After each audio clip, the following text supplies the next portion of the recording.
ហេតុអ្វីបានជាចង្គៀងភ្នែកកង្កែប pop-up headlight បំពាក់នៅលើរថយន្តពេញនិយមបំផុតក្នុងទសវត្សរ៍ឆ្នាំ1990ត្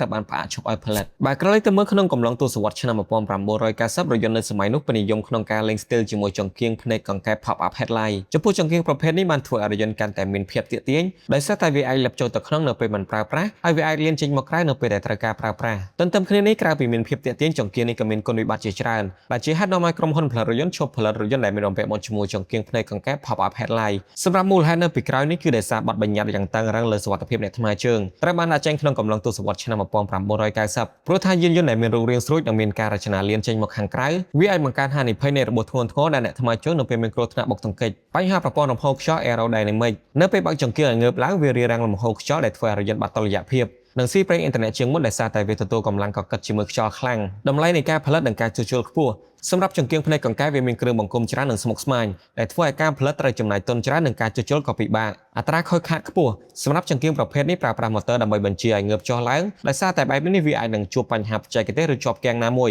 ដែលអាចបង្កជាគ្រោះថ្នាក់ជាពិសេសនៅពេលបើកបរពេលយប់ដោយសារតែមូលហេតុទាំងនេះហើយបានជាក្រុមហ៊ុនផលិតរថយន្តបានបញ្ឈប់ការបំពាក់ចង្គៀង pop-up headlight នៅលើរថយន្តការសម្រេចធ្វើបែបនេះគឺដើម្បីគោរពតាមបទបញ្ញត្តិរឹតបន្តឹងលើសុវត្ថិភាពអ្នកថ្មើរជើងកាត់បន្ថយថ្លៃចំណាយទាំងការផលិតនិងការចំណាយរបស់អតិថិជន